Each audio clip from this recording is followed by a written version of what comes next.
So my mother called and found Colonel de Montal in the Gers, who had helped our elder brother, Gilles, to escape from the STO, Service du Travail Obligatoire. And he had escaped through Spain and joined de Gaulle in Morocco.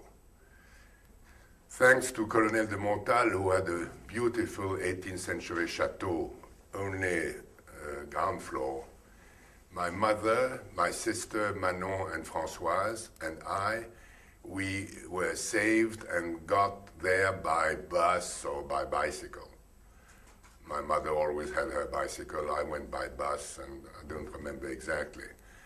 And the young brother, John, was put in a chateau nearby, Auch, at Friends, at Pessan, so that if we were caught, at least one was saved, or if he was caught, at least we were saved. And we stayed there, it was in April, and we stayed there in May 1944, when one morning I had the only room in this house at the first floor, up a little staircase in wood. I woke up at something like 7:30, and the window was down to the floor. From my bed, I could see outside in the courtyard. What did I see? Machine gun facing me, Germans lying on the ground, the big lorries I had seen in Saint-Roch. And poof, it was terrible for me because I was sure, I was in my bed, I was sure all the family was killed and I was the only one alive, or they were all caught, and what could I do? So I stayed in bed thinking what to do. They must have been there at least 1 or 2 hours before. And suddenly I heard the boots going up the staircase. So I hid under my how do you say, comment on dit là? Duvet? The duvet, so that nobody could see who was in the bed. And I just saw the boots of the German opening the door, and he stands still without moving. It was a silence that lasted hours. I didn't know what's going to do. And after, I suppose 1 minute, he decided that it must be dangerous for him to see who is in the bed. He didn't know if it was a man or a boy, a child. He didn't know who was in it.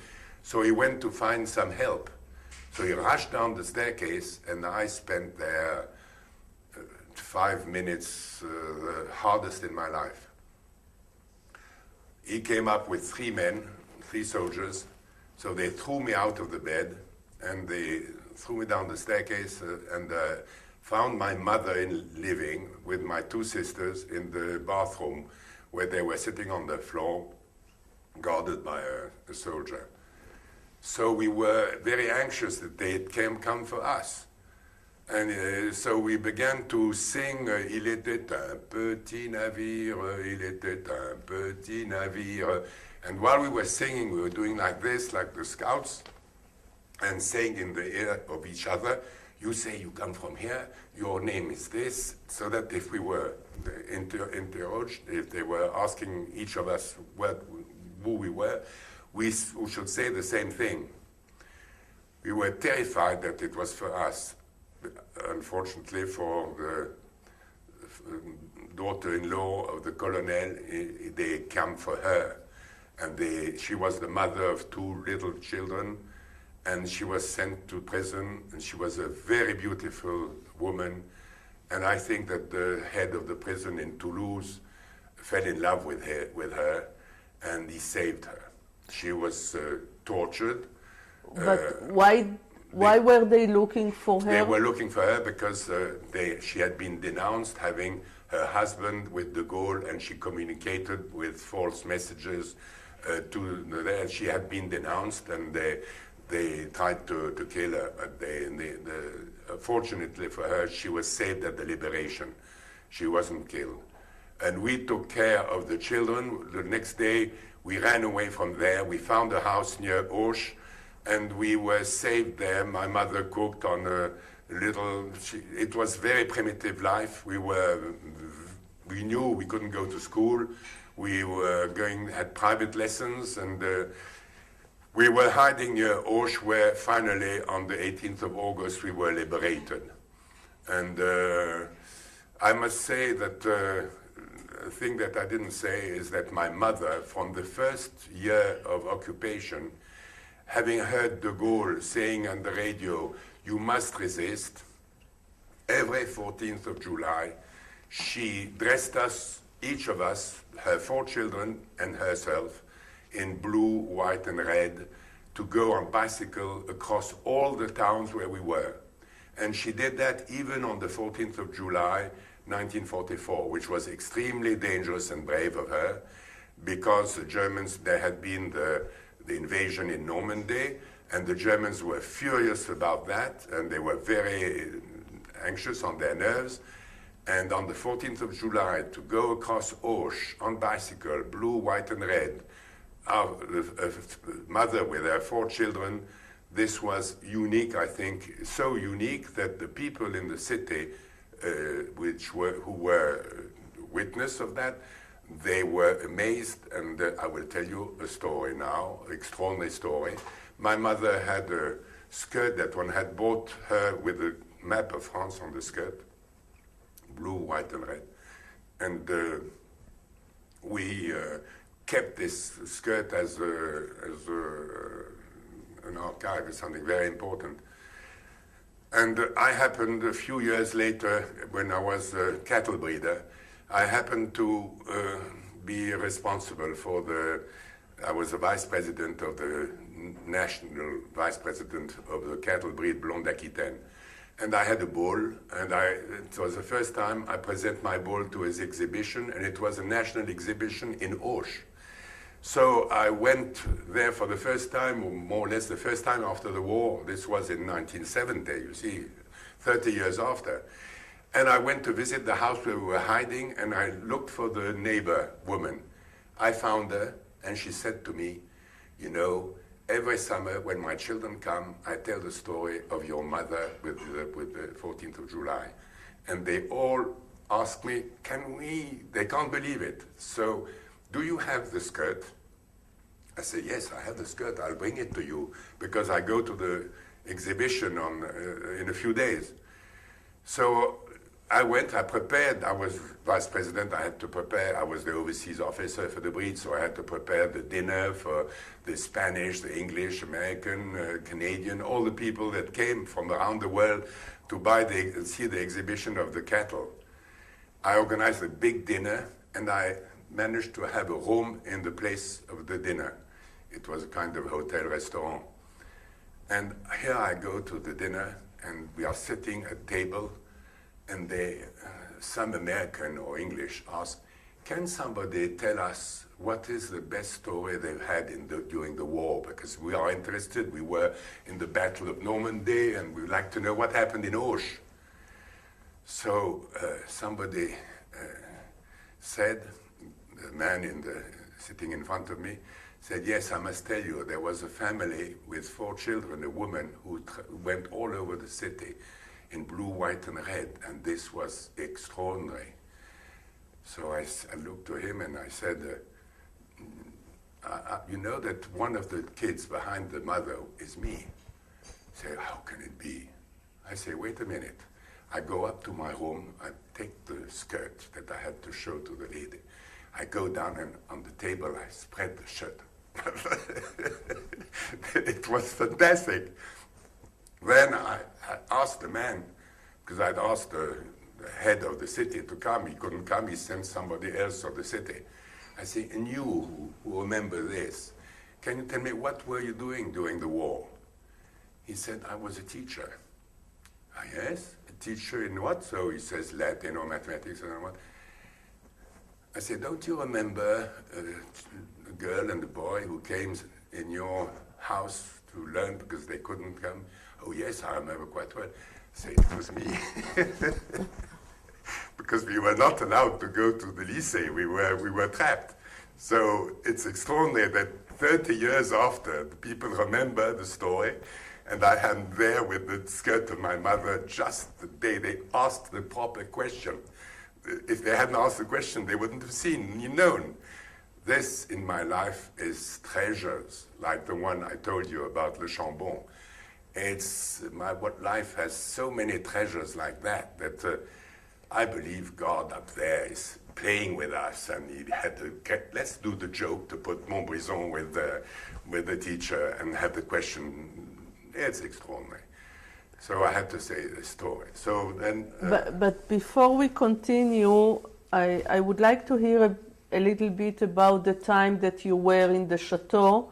You were there from 42 till you had to escape to Auschwitz in 44. No, I explained that already. I was in the chateau just for the holidays because I couldn't stay in the Chambon. I was too thin. I was not in good shape. So we were at the chateau only for the holidays. We were in the Chambon, and we were working in school.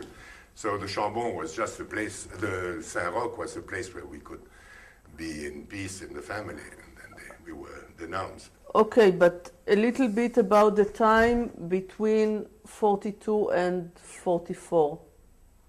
We didn't talk about it enough last time, about your life there with your mother and your family. We talked, we said everything. I have nothing to add.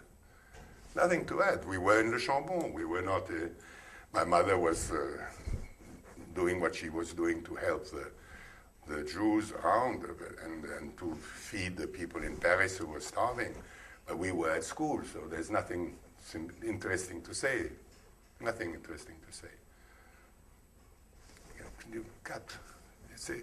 It's not interesting, nothing that. About liberation now, August 44, but you were saved, and at that time part of the family, your aunts, if I'm not mistaken, they were sent to Auschwitz during the war? Yes, but it's not my aunt, it's the great aunt. It's the aunt Cain d'Anvers. I never saw her even in my life. She was an old woman of 82. She was denounced and she was sent to Auschwitz. But this we knew only after. We couldn't contact her. We knew nothing about her. We knew that in 1950. I don't know what.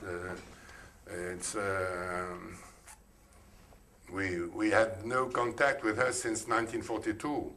So. Okay.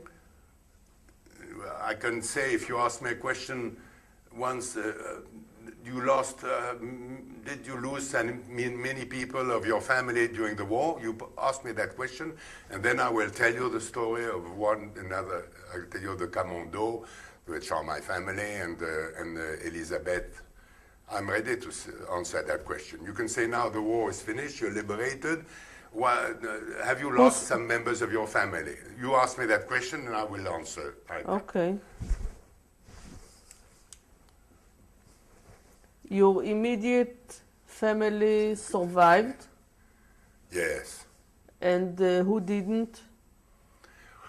Well, we had a large family because we were related to the Cain d'Anvers.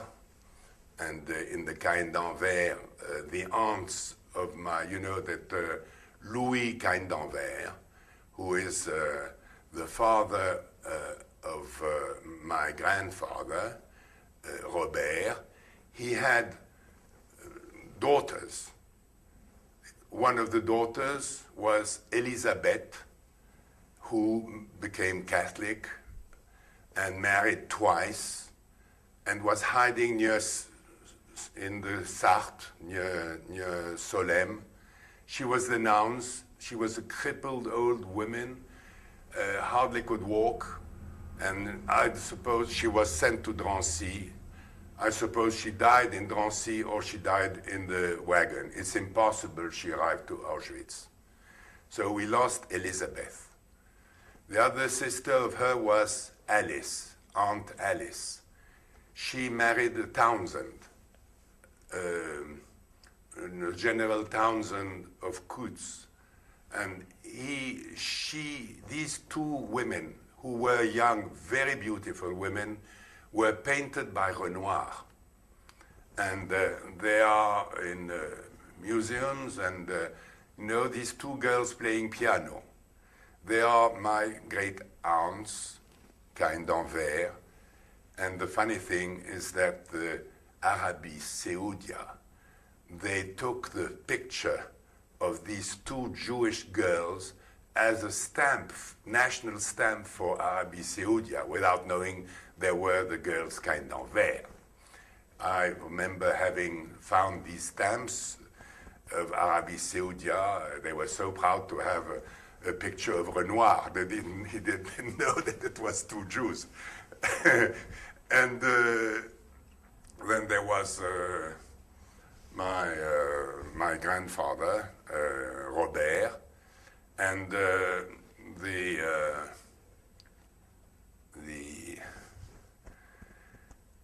there was one who married, a daughter who married Montefiore, and they had a son Raoul, who was a friend of my grandfather, Robert. Robert went to Eton. He loved horses, but he hated to be in the bank. And I don't remember, did I speak about the story of the Cain d'Anvers? Yes, I did. I suppose I did. In those days, there had been a big battle in Paraguay. And France was asked to help Paraguay. And Louis, who was very rich, bought land in Paraguay. I don't remember if I spoke about that, so it's not necessary. So Charles was the last son of Louis Cain d'Anvers, my Uncle Charles. Uncle Charles, when the Germans arrived in Paris, he fled from Paris to Biarritz. He left his wife in the house in Paris. I think they were not so friends together. And one day the wife was coming home in Paris when the Germans were there, and she didn't pay attention that there was a German car in front of her house, Place des États-Unis, and she went in and she climbed the stairs to her flat. She opened the door, and what did she see? A Gestapo man in the place. She had the instinct of saying, I am the pedicure, the woman who does the feet. How do you call that? Pedicurist. The pedicurist. Is Madame there? And they said, no. They didn't even see that it was the lady they were looking for. And as she said, no, they're not there. So she said, okay. And she climbed up the staircase and hid in the flats above. This is a reflex, fantastic, of this woman, which saved her life. Charles bought a castle in the Landes near the Gers and was in relation with the British, and he had radios and all that. And it's a long story. I will not speak about it here. It's just to show that during the war we were forbidden to call on the telephone, to have relations, and during the whole war we never knew where was Charles, and he was just 60 kilometers from us, hiding, he too. So we lost Elizabeth. We lost all there was, I forgot to say, there was Elizabeth, Alice, and there was Irene. Irene, who married a Camondo. And you know the family Camondo, it was a very rich family, Jewish family from Constantinople, from Turkey, and they gave a lot of their goods to the Louvre and to the France, but they were denounced. So the daughter of course, Camondo was dead. He had lost his son, Nissim, and there was a daughter who had married a Renac, Well, the daughter, Renak, and their 2 children were tried to escape to Spain. They were caught, and they found themselves all in Drancy, and they were all gassed in Auschwitz. So that's my family that we lost. We lost a lot of our friends, Jewish friends, in Paris, because my mother was always in contact with a high society Israelite in Paris. Voilà, that's the story of the family. But we were extremely lucky because my 2 elder brothers did all the war until from the Normandy to Berchtesgaden, and they were not wounded nor killed. And that's why, after the war, Arnaud went to Morocco, was the youngest, and established a farm in Morocco where he looked after the goods of some Rothschilds in Morocco. And Gilles went to Congo and to Gabon. So I went first, when I was finished my studies, I went to Saumur in the army to be a cavalier. I did an officer school, and then I was sent to Algeria. After this, I had the opportunity to become a shepherd of sheep in the high hills of Algeria. It was a good experience. And then afterwards, I joined my brother in Morocco. I was in his farms and all that. I stayed there 1 year, and until when I came back to France, my other brother, who was in Congo, he asked me, would you come and take a boat to Congo, because I'm building up a fishery up there, down there. So I left on a little trailer from Arcachon to Congo. It took me a month and a week down there. We had the battle on board. It was a great adventure. We passed 2 big tempests, and I arrived safe and sound in Congo, where I stayed 3 years, I think, and building up cold stores and selling fish from Brazzaville, Pointe-Noire, to Congo, to Gabon, and to Cameroon. This was a great experience of fishing, of technology. We were the only technology of French fishing in the south of Equator. And this experience made me known by Israel, because in those days, Solel Bonnet and the cement factories in Israel were selling. They were the only sellers of cement in Congo. We're talking about the 60s? We're talking about the 1951, 51, 52, 53. And of course, there was a man called Milic, who was a Yugoslav or Czech, I don't remember. And he all came from Israel.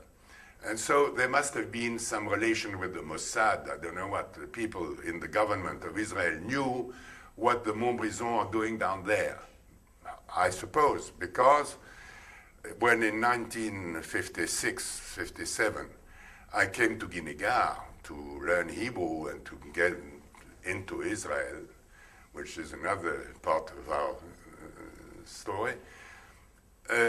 Mark Yarblum from the Tzornut called Maskira in Guinea saying, I want to see Montbrison. I had come to be Ish Haklai and to work on the land and finish with the industry. I was sick of workers and giving orders and being a chief of a factory or a thing like that. I wanted to be a simple man in Israel. He picked me up in Guinea, and he brought me to Haifa. And I say, what do you want me to do? I say, he said, you are an expert in fishing. We have a problem in Israel. We can't fish in the Red Sea. Our only way to fish is in the north. In Haifa, we are very worried because we have problems with the nets. We have problems with the wood, which is eaten by little insects. You know all about that. Give us a conference, what we should do. And I visited all the boats, fishing boats, in that day. And I gave a kind of conference. I knew everything about that in those days. So you see, you can't believe that Israel is everywhere. You can do nothing without having been looked at. But what I didn't understand, you were so French, and yet suddenly you decide to come to live in Israel. How come? I will tell you how it came. You see, when I came back, no. When I came back to Paris to work more on because our company was developing so much, we had to learn something. I had done only my baccalaureate. I had no papers of any whatsoever. I had only experience on the work. So I came in a factory of rubber that my brother had got into, and I learned when suddenly came the war of Algeria. My young brother was sent to the war of Algeria, which was an awful experience.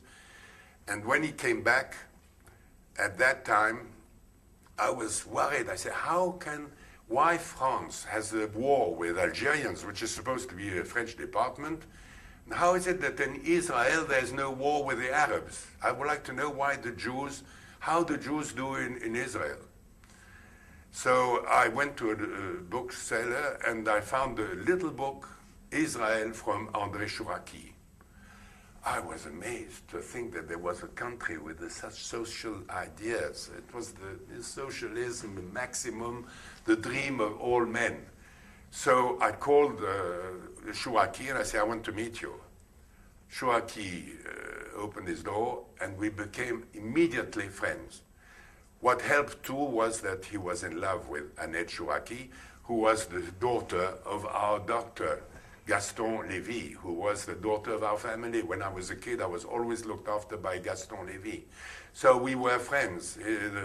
Mrs. Gaston Lévy was called, her name is Renée, and my mother is Renée. So they loved each other. They loved themselves so much that when the German arrived, they gave their ticket to go to America. They gave their two tickets to take a boat to America to my mother so that she gives it to her two sons. She gave it to one of my brother and a friend, and they left for Bayonne to take the boat of the Gaston Lévy.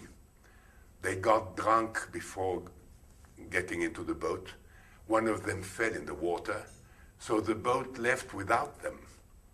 And a few days later, the boat was sunk by a German submarine. Everybody was drowned. So you see, thanks to the drink they had, they were saved. It is to show how close we were friends with Gaston Lévy and how life is a destiny. And the chance, it plays a lot in it. So I tell this story because it's another story of the war. And I did my first Pesach in my life with Chouraki and his young fiancée, Annette. I found it extraordinary. I discovered that I must go to Israel. That was in November 1956, I think. You can say that Chouraki was the one introduced to you Judaism? Absolutely. My mother nobody in the family Warshawski except Tante Loulou, my Aunt Loulou, the sister of my grandmother, who had Hebrew, who had the Bible and all that. We had the Bible as Protestants because all the Protestants, we are in the Old Testament, we are in the Bible, in the Tanakh. So it's normal for a Protestant to get close to a Jew. It's not the same for the Catholics, I can tell you, in those days. But we were so lucky to be a Protestant family.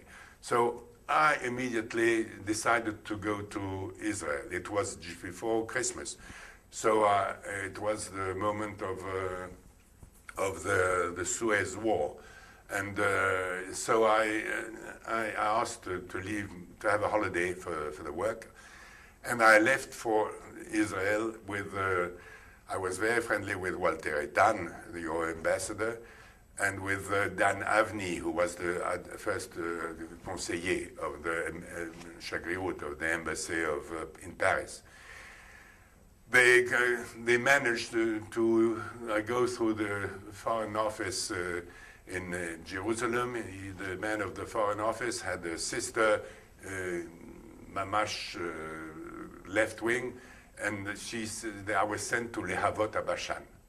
I arrived in Lehavot HaBashan in winter, and I discovered Israel as I couldn't believe it existed. In those days, when you were in a kibbutz, if you had landed in Israel and sent in a kibbutz Shomer HaZair or even Mapai, the idea was whatever happens, whatever you want to do, you won't do it because you stay in the kibbutz. You must defend every square meter of the land of Israel. And you had in Lehavot HaBashan people of a high intellect level. You had, I don't know, I can't remember, but I remember there were some who were the head of the Leipzig or I don't know which German music opera place, or you had scientific people, you had the top of the cream of the intelligence of Europe in all the kibbutzim, and they wouldn't move. They stayed there washing the plates, cleaning the lul, the chicken and all that, doing the job of simple manual workers and guarding, of course. I discovered the fabulous spirit of the kibbutz in those days. Gonen was trying to establish, I think there was just a little child just born. And by night, when the Syrians came back half drunk from Damascus, an officer said, let's send bullets to Gonen. And they bombed Gonen to make them run away. And I was astonished to see that Lehavot HaBashan didn't help them, didn't do anything.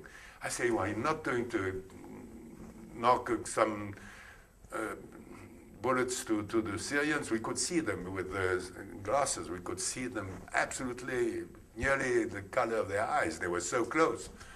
It was extraordinarily impressive to see the Syrians so close above us, and we just sitting in the bunkers if there was a danger. Well, they never bulleted the Syrians. They said to me, you know, it's good for the Gonen to learn how we had to fight to stand Lehavot HaBashan 10 against 100. So if we help them, they won't understand how they must be tough. So it's good for them to receive the bullets and to answer themselves. This was such a lesson to me, I tell you. I went to a class once. There was a boy who draw camels and a lot of camels with the kind of Nazi on the camel drawing. I saw the teacher get up and say to the children, this is what one boy just painted. This is not good, you know. All the Arabs are not Gamal Abdel Nasser. There's one Gamal Abdel Nasser, but the Egyptians are not like that. The Egyptians are men like you and women like you.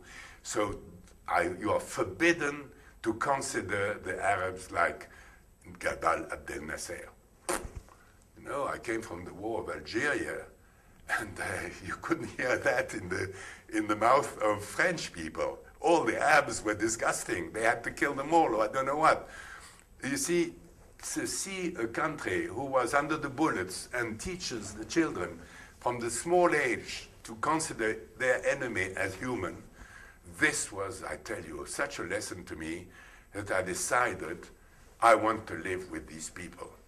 So I came back to Paris. I took all my favorite books, my harmonium, my car, Peugeot décapotable, how do you say Convertible. That? Convertible, 203. And I went to Italy. I gave my keys of my room to my sister. I said, do what you want with my wine, with my house.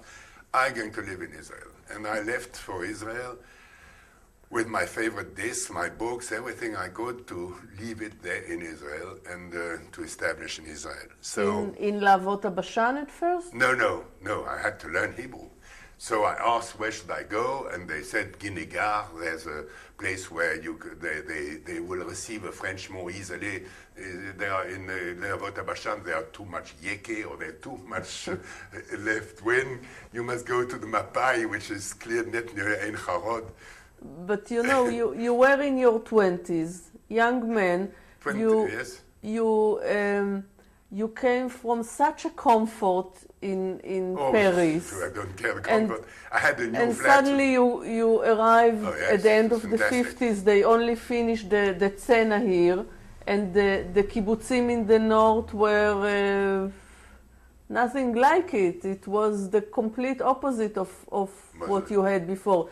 Didn't you miss the comfort? No, listen, I've been 5 years in Congo. I tell you, I had no comfort in Congo. I stayed on the military bed. It was no.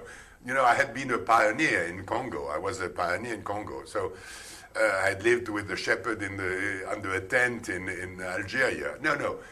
The comfort, you know, I'd lived the war, not much comfort, you see, running from one place to another in Le Chambon, it wasn't comfort, I tell you. So, no, I was used to that, but I didn't go for comfort. I wanted to live with human beings who were the best I could ever see in the world. So I was so lucky to live that period. So I arrived with my things, and I got to the kibbutz. You know, it wasn't normal. Javier kibbutz qui fait an ole chadash with a car convertible in kibbutz. So I worked hard every Shabbat. Of course, you had to give the car to the kibbutz. No. It was I was ole chadash. I wasn't going to establish. I was going to learn Hebrew. I was learning with something like 7 different countries. There were the Russians coming, there was a Czechoslovakian. In my room, I had a Hungarian. I was alone in a room with a Hungarian boy of 25 years old. We're talking about 57? 57, yes. 57, 57, that means after the revolution in Hungary, when some of them could go out now. Yes, so he had come, I don't know how, anyhow. He had been taken by the Germans to do trenches against the Russians. He had escaped from that by crossing a river and joining the Russian army. He had done with the Russian army all the battles and got up as an officer. He came back to Budapest with the Russian army. He became a newspaperman, and of course, having been in the Russian army, there were those who were against him. There were all kinds of things which made his life in great danger. He married, he had 1 child, and he decided to run away from Hungary to join France, if possible. He was shown a place where to pass in the forest, and the man said, "Run, full speed, run." He ran at full speed, and his wife next to him with the child, and when he had passed the line, he turned himself, there was no wife, no child. So the young boy like that, who had lost his wife and his child, after all the life he had done, he arrives in my room. I tell you, it was an experience for me to live with a man who went through such an emotional and sad story. What language could you speak? Did you have something in common? Hebrew. We were learning Hebrew. We were progressing. We were learning as much we can. Perhaps a few words of English. I don't know. I don't remember. But there were Russian. There were Egyptians who had gone out in pyjama. They were sent out of their house in pyjamas. During the Suez War, they were deported. So, they were deported from. So they spoke Egypt. French because they were highly educated, and they found their way in Israel afterwards. They were girls. There was an old woman who came on foot from Russia. A woman of 68 years old. For me, it's not old, but in those days it meant old people. And it was extraordinary. We had, I want to say, the name of my teacher, Esther Hamora. She was a fantastic woman, wonderful woman. And so I worked in the potatoes and in all kinds of things. And I heard that the kibbutz was, a new kibbutz was going to be established in the Negev. There was only En Gedi. And Ben Gurion wanted to establish a kibbutz between En Gedi and Eilat. Imagine the pleasure for me to think that I could be one of the founders of a new kibbutz in the Negev. So with a friend, Mr. Eliyahu Hasson, and his brother, Natan, who at 9 years old had left Damascus secretly and joined Israel by the forest. If they had been caught in those days, they would have been hung, because the Syrians hung children of because they are Jew, they hanged children that had been caught trying to pass the border to Israel. That people must know that this country that is a member of the United Nations, and one cannot say that the embassy of France, America, England, or Germany don't know that. They had to know it, and they said nothing. They all accept these awful things. So my friends Hasson, they were a large family. They escaped. The father, when they were aged of 20, if they were not there, the father was put to prison for the time they should have been there to do the military service. But they do a military service and they're not allowed to do anything afterwards. I mean, all that is rubbish. Anyhow, today they are, one can say that one of the only family from Damascus that escaped entirely, and they are some of the greatest members of the Israel people today, serving the country. Their name is known. And they are my great friends, and we are here at the house of Eliyahu Hasson. I'm happy to tell his name. And I owe him a lot. He taught me so much about Israel, and he was such an example to me. So unfortunately, he said, "I go with you to Yotvata," but he was asked to serve his country as a help to escape the Moroccans, to escape their country if there was a pogrom, as there had been some in some days. So he left for Morocco, and I was accepted, although alone, in the kibbutz Yotvata. So after having the ulpan in Ganigar, I went straight to you Yotvata. went to establish Yotvata. That means which was in the Nahal in those days. Not far away from Eilat. At that time, purely the end of the world. The end of the world, and we were given, there were about 30 young boys and girls of a Jewish movement of youth. Some of them had been in Gonen, others had been elsewhere. And there was a responsible for the defense, a responsible for the food, a responsible for the chicken, a responsible for the vegetables and everything. And I was the eldest. I was 29 years old. They were none of them elder than 25.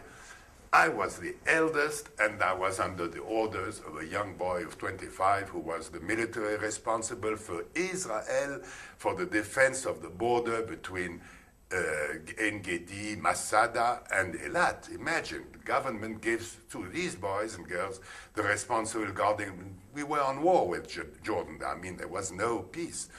And we had to guard the border. And no country in the world has ever had to do such a thing.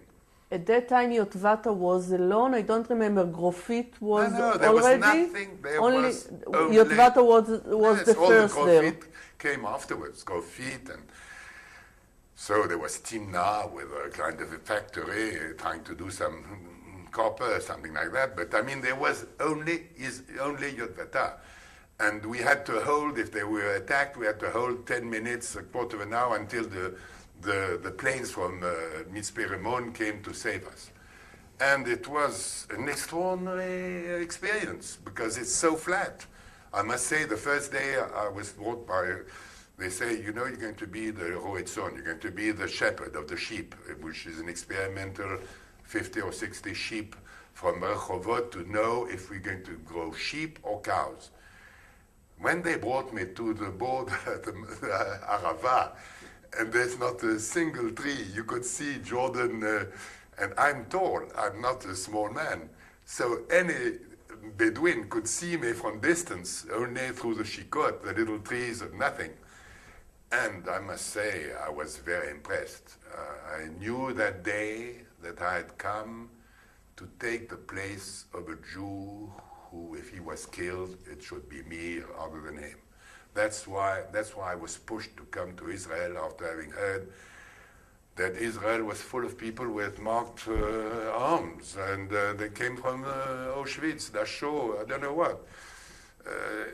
So I couldn't stand that situation, and I knew so well the responsibility of the Shoah in the hands of the Christians. For me, it's 90%.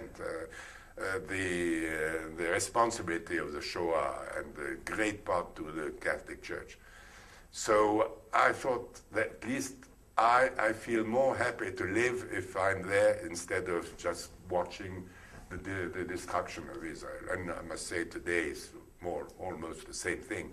There's not much difference in the world of today, in the situation of Israel facing the world, who is so... I better not speak about that because it makes me too angry.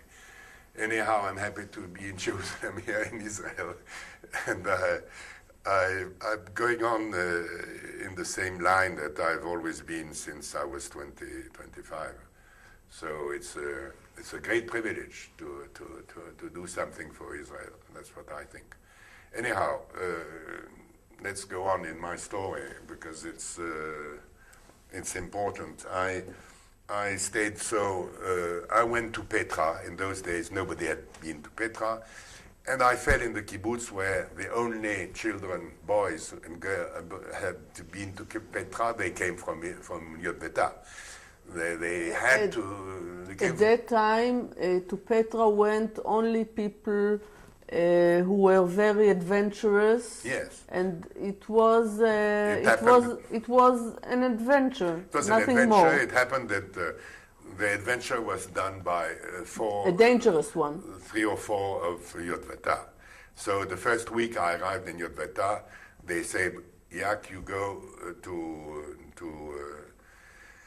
a work, you go with these boys, and I go in a jeep with a trailer behind, and we go with stones, and we build a monument in the name of the boys and girls of Petra who had been killed trying to go there. So, of course, this was in the winter of 57 to 58, I think, something like that. And I decided to go to Petra myself. As I was Christian, I had the paper of a Christian and all that, French, so I decided to go to Petra. And Alone? No, alone? Officially, alone, yes, officially. So I went to Jerusalem. I said to the kibbutz, I'm going to go to Petra, I'm going to bring you back pictures of Petra, I'm going to make a film, and you will see, I will bring you some stones, and you will be happy that there's at least a member going. So I went to Jerusalem, and I met a girl, a Swiss girl, who had passed Pesach in Sde Eliyahu, and she had a bag full of matzot. I didn't think about that. At that time, I went to see the priests in Jerusalem. The priests are studying the Bible for years, and they know all the Arabs, and they are well known from the Arabs. I say, I want a taxi, find me a taxi, but it's secure to go to Petra.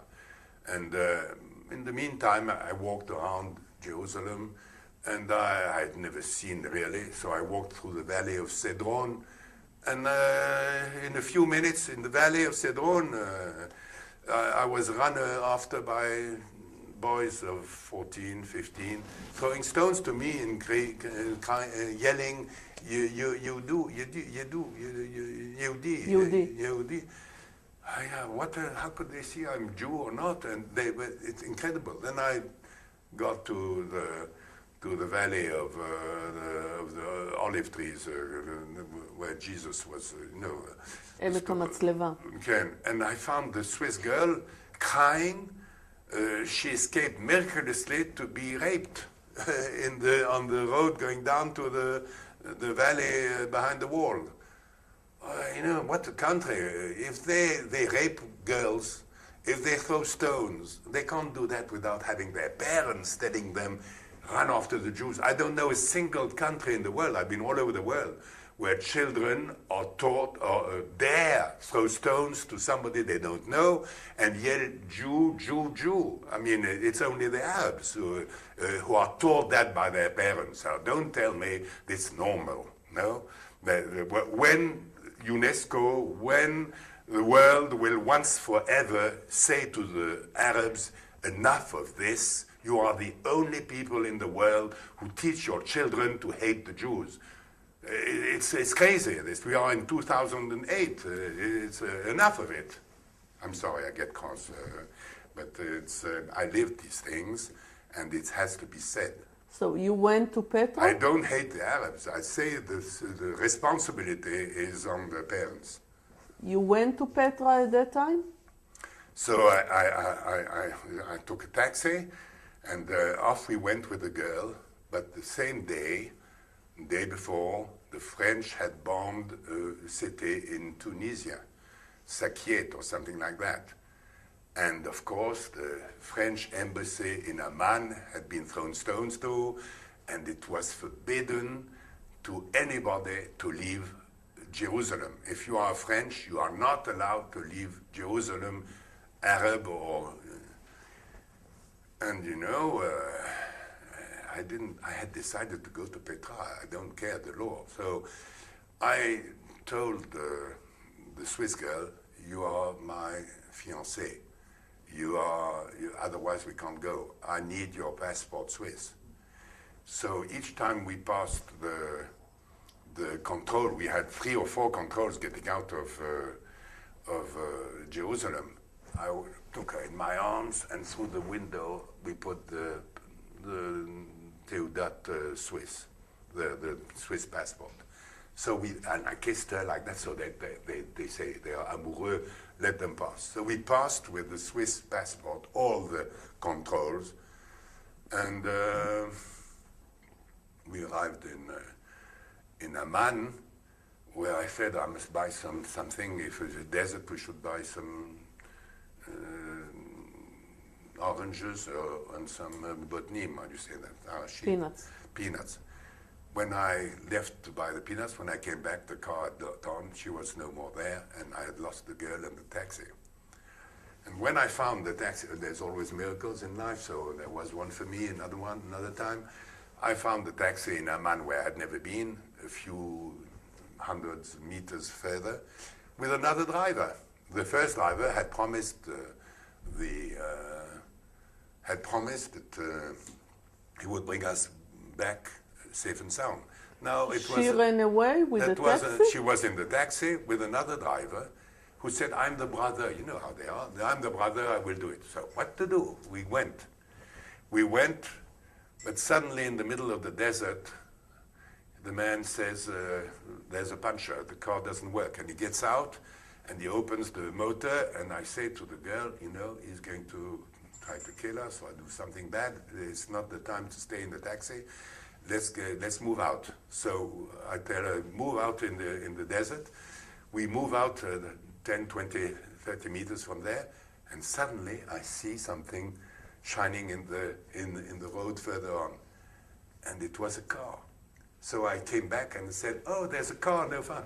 Immediately, I don't know, by miracle, the taxi driver says, oh, it's nothing, and he puts the motor on, and off we go to the car. We arrive to the car, and we find 4 priests sitting, eating, who were studying archaeology.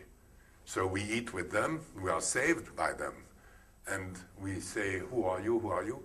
And discussing with one of the priests, they were Italian, French, discussing with one of the French priests, I discover that he was the, how do you say, arbitre of a match, the football match. He was the The man who whistles in the football. The judge. He was the judge. It's not the judge. In the football match, the man who whistles. Yeah, we say You judge. call it the judge? Yeah. He was the judge of a football match. Judge, but the judge? He was the judge of a football match that I played against the Catholic school in the Pyrenees when I was 15. So you see, you meet like that in the desert, things like that. So then when we left to go to Petra, I told loudly to my fiancée that I was a friend of King Hussein and that I had a meeting at King Hussein to build up a fishery in Aqaba. So as the driver was a spy of the government, he knew English. I spoke very loud so that he hears that he has in the car a friend of the King Hussein. So immediately, when we arrive in Petra, instead of being put in a tent, he goes straight to the Mishtara, to the police, and he says, you know, I have a... So immediately the police opens its door, and off we get into the police, and we become the privileged guests of the Mishtara, of the police of Petra. That's how I went to Petra, and he signed on my map, which was, in those days, occupied Palestine. I still have the map. He signed, whoever sees Mr. Montbrison, open your door to him, he is a friend of Jordan. And with that, I could go to Jarash. I went all over Jordan. It was my best passport, the head of the police of Petra. Well, that's one of the stories in my life. It's not interesting. So you were in Yotvata till when? Till September 58, and then I got back to France for a reason of family reason. I had to go back to France, and I left all my goods there. And in the meantime, I must say that I dreamt of a lot of things for Israel. First of all, my friend was Dan Avni, who was a professor at the Technion Haifa, and he was one of the leaders of Radio Kol Israel. He had great friendship with the head of the Bedouins in Beersheba. And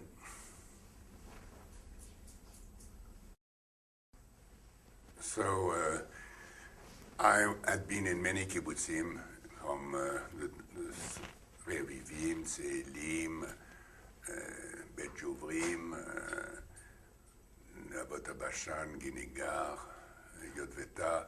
You were talking about Dan Avni. Yes, I had been in all these kibbutzim, and I had discovered that in most of the kibbutzim, almost in every one, there was always a Jew who didn't like the Egroniot kibbutziyot, who didn't like the laws of the kibbutz. He was a temperament individualist, and he was of the family of the wandering Jews. So I thought, the Jews in Israel are not all fit to stay in one place. One must find an occupation for those who want to move. As I told you, in those days, there hadn't been the Six-Day War, so everybody was stuck to his kibbutz. But there were some who suffered really not to be able to walk, to get away of the Asifa Klali, of all the meetings they had to stand for.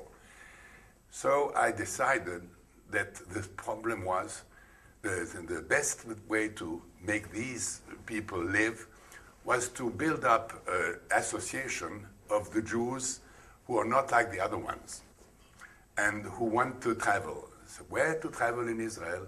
In the desert. I had been to Avde, I was in Yotvata, I had been to Petra. I thought that it would be interesting to form a membership between all these boys from the different kibbutzim to become Bedouin. Why only the Bedouins would be allowed to go on camels? So I told the story to Dan Avni, and he said, listen, I have a great friend who is the chief of all the Bedouin in Beersheba.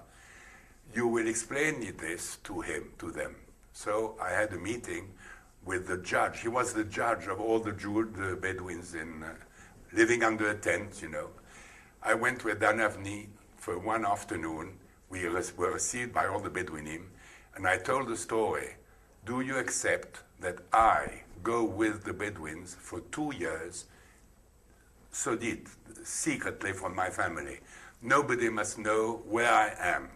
I go with the Bedouins for two years, if necessary, to study their life with the camels, and so that I can build up a group of Jews who, friendly with the Bedouins, would share the Negev between Gaza and Yotveta, so that we, by the same way, we study how to do the geology of the earth. We may find naphtha, oil.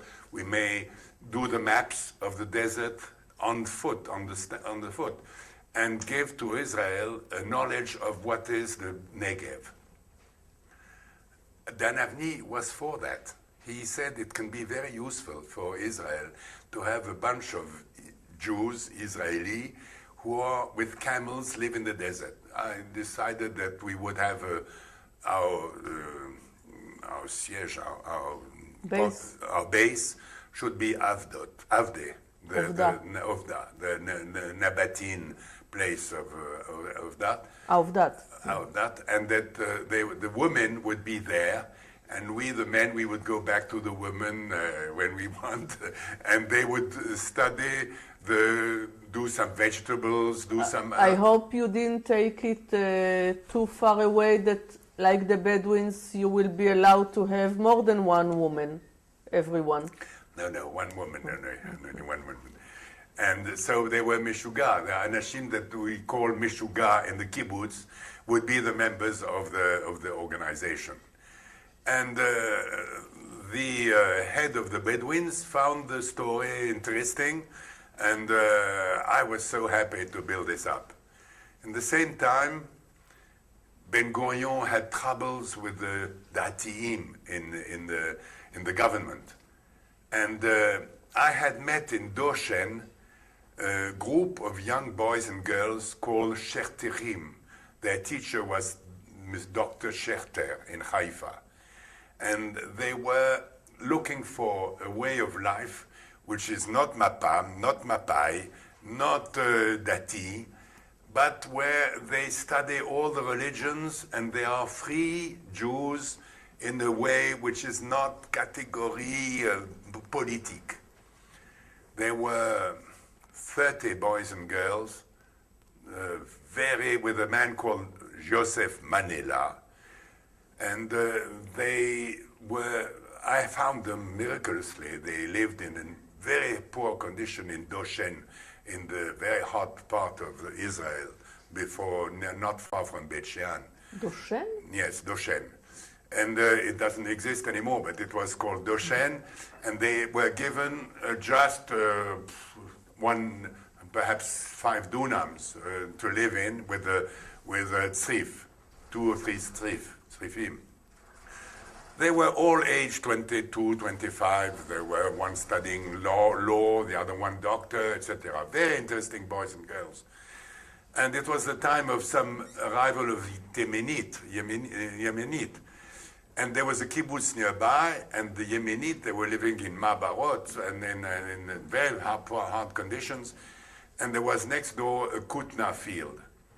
And every morning, these boys of Doshen, they went to find work at the kibbutz to make money for their living and to help the Temanim. I was amazed to see these boys and girls working in the kutna. I worked in the kutna with them. You know, it's very hard work by hand in the kutna. You are all day doing something that weighs nothing. And you have a bag that doesn't weigh anything. You think you are catching wind and putting wind in the bag. And at the end of the day, you have done 1 kilo or 2, and they weigh it, and you see you've done. So this poor money they had, they shared it with the Temanim. You see, that was the story of the Bible, of people helping each other. The law, achok shel kibbutzim. It wasn't the law of the kibbutz. The kibbutz said in those days, you come to us, you are our friend. You don't want to come, if you have a hard life, that's up to you. And they couldn't understand in the kibbutz that one had to share with the poor that were outside. And this was something that I was so happy to meet in Israel, people who were not selfish, because it's difficult for somebody who has never understood the kibbutz life. It's difficult to get into the generosity of the kibbutz. The bottom line is this experience didn't succeed eventually. It did succeed, I'll tell you. For a short time. They needed the kibbutz. So I spoke to Dan Avni about them, because I did PKAK. I did a lot of work to capitalize days to go secretly to Doshen, because it was not well seen by they thought they were Mishugaim. So I had to go secretly to Doshen. The Guinea didn't know until the end that I was friendly with them. They knew nothing about Gandhi. They knew nothing about spiritual life. So as a Protestant, I told them, what is a Protestant? What is a Catholic? What is Gandhi? What is the story of the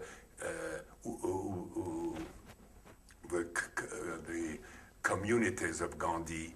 In those days, I was full of Gandhi spirit in those days. So I taught them to love India and Buddhism and all these things. This was very important because one day, Ben Gurion had a row with the Datim, and he said, "Maspeak Arshav," and he gave the bunch of Sherterim, he gave them a kibbutz. Thanks to Dan Avni and my work with Dan Avni, that's why today I'm a privileged citizen of Yodfat. The Yodfat was given to Doshen people to do something different from Mapai, Mapannik, and all that. Yodfat in Galil. Yes, but Yodfat is an establishment. They are not wandering as was the first meaning of it. I did the both together. Yodfat was the best thing. I have a letter of Dan Avni saying, in all the programs you did, Yodfat was the best, and I'm so happy it succeeded. So I gave to Yodfat, when I was to go back to France, I gave to Yodfat my car and all I had. And my car they sold to buy a tractor. And the car got into the hands of Moshe Sharet. And Moshe Sharet, when he had to receive a president of the French Republic, as it was the only Monita Tzorfatit Ba'aretz, there was no Peugeot in Israel. Moshe Sharet went with the president of France in my car around Jerusalem and Haifa. You see, it was the music. That was my contribution to France-Israel relations. And so you went back to France in '58? I went back. I went back in '58. Why? Because my brother, my young brother, had found a man who told him, you know, we can do a house in paper. House in paper? If you don't come, I stop my studies of doctor, to be a doctor. I said, I'm the elder brother. I mustn't prevent my brother to do doctor. He suffered so much seeing what he saw in Algeria. He wants to be a doctor. And I must go back, and I'll see. I went back, I come from the desert, Yodveta, and I arrive in Limoges, you know, the place where there's the most water in France, lakes and all that. Yeah, Nes, Bijvili, Lirot, everything green, and I couldn't realize how hard it was in Yodveta. You know, we had a hard life in Yodveta. So I put all my spirits in making a house out of paper to help Abbé Pierre, the Abbé Pierre, who was the man you've heard in the papers, a great man who tried to help the poor. And I was to do houses for Abbé Pierre and to help when there was a dam that broke and all the people didn't know where to put them. With the house in paper, with a helicopter, you could carry a full house, 2 tons, 2 tons and a half, a helicopter can carry that, and put it on the place in the same day. If you have these prefabricated paper houses for my country, I could help my country, and perhaps I could help Israel. So I did a patent in Hebrew of my discovery of making a house in paper, so that Israel, in Yotvata, they can have houses in paper, because the paper is a very high resistance to heat. With a house in paper, you have no heat inside the house. So I did an Israel translation in Hebrew of my patent. When you went back to France in 58, it was, as you thought at that time, it was temporary. Yes, absolutely. It was something. I helped my brother and I go back to Israel. And you began dealing with houses out of paper. Yes, and I put my patent. I passed all the examinations. The wall in paper could resist 7,000 kilos of pressure. The house was entirely in paper, and it was built in one day, prefabricated, built in one day with diseased children, people who socially were not normal.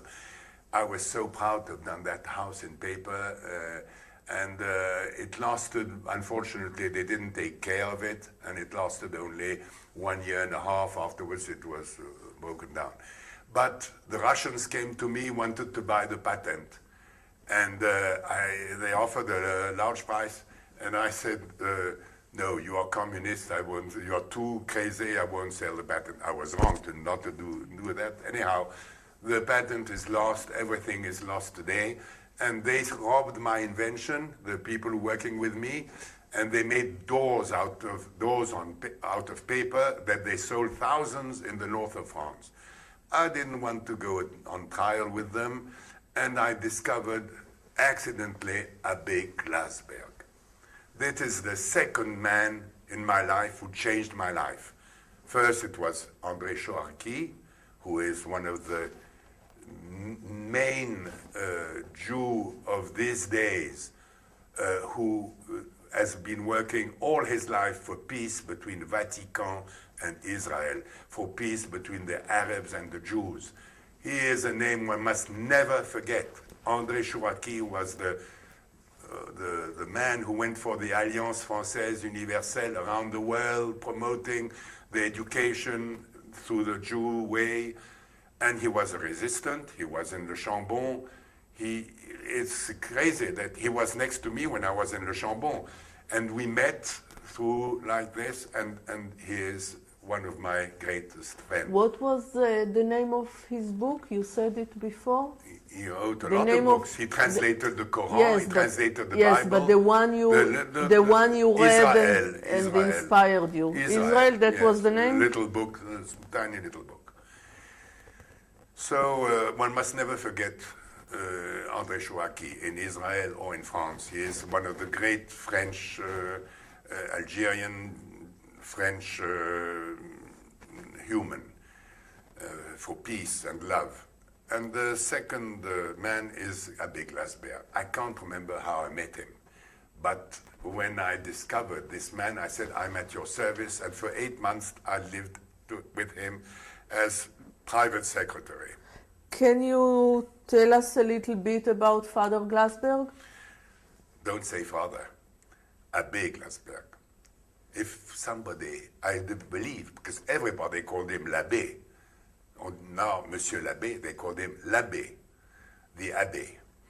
Abbé is Abba, but l'abbé in French is not mon père, because no man should call another man my father. L'abbé, you have only one father on earth is God, if you are a Jew.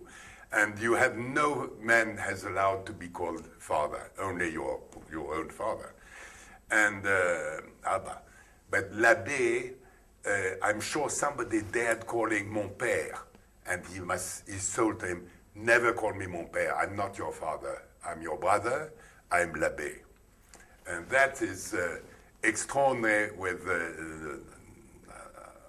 I have no proof of that, but I've lived so much with him, I'm sure they call him l'abbé only because one day somebody dared say my father, and he stopped him. So l'abbé was a man who all his life until his death, wear the costume of a priest. And for me, when I think of him, I am sure that he insisted of always wearing that dress, because it's through this dress that he saved thousands of children, hundreds of thousands of Jews. The 120,000 of Jews he saved in Iraq, after having saved hundreds of children, Jews in France, through the OSE and the CIMAD, the French Protestant organization of saving the Jews in the camps. And he was born as a Jew, in Poland. In Ukraine. In Ukraine, he became Christian before the war.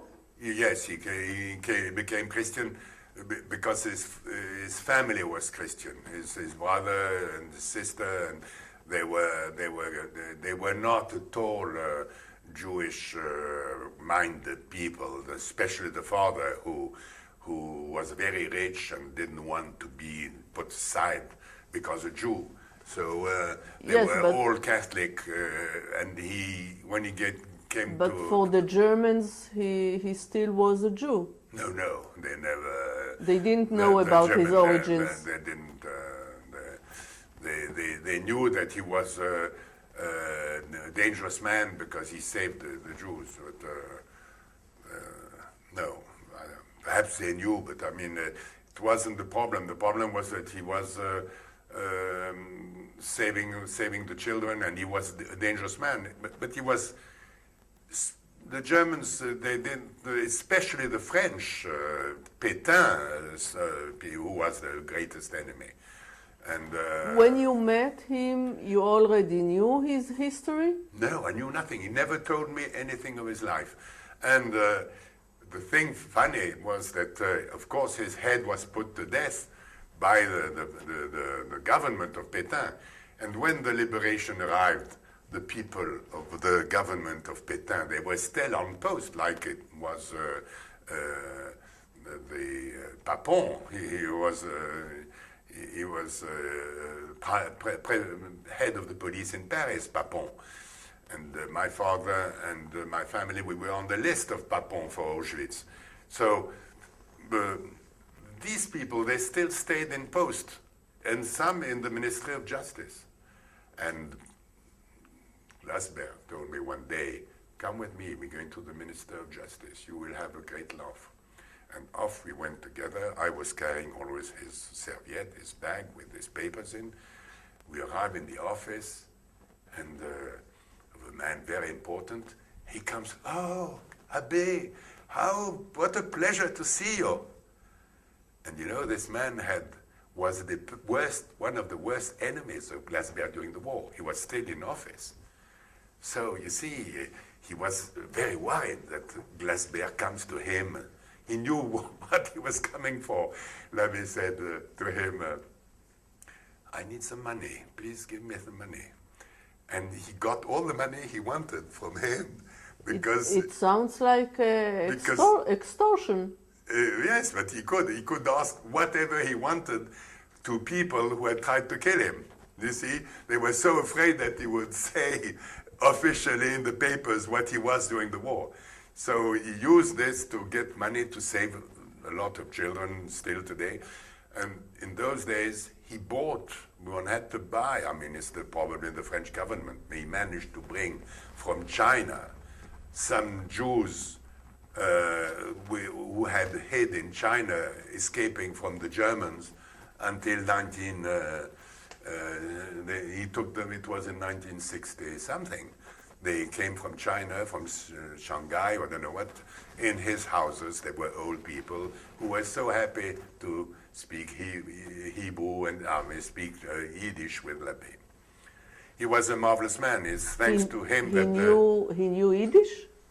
He's the only priest who spoke Yiddish. That's how he saved the children in Vénissieux. Because when he asked the mothers to give their children that were going to Auschwitz, they gave it to him only because he spoke Yiddish.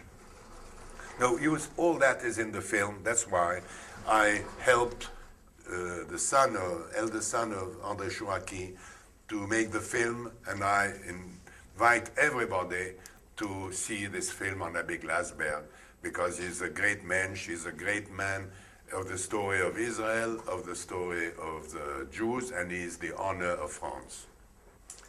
Now I would like to see what was your job when you were his private secretary? You went with him everywhere? Yes.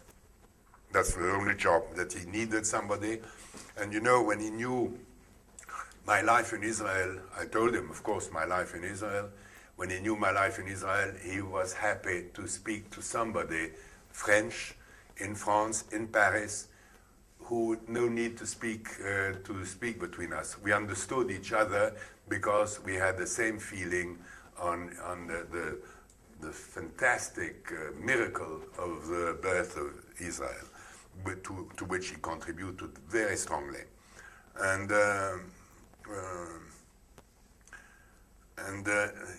he told me, you cannot go on living a bachelor with me, you must live your life. Show me your parents. I want to see your father and your mother.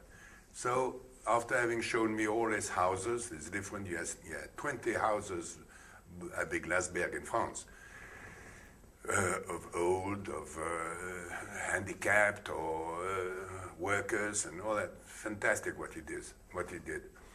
And there's going to be next month, I suppose, a foundation Abbé Glasberg in France, and which will be in relation with the association in Israel.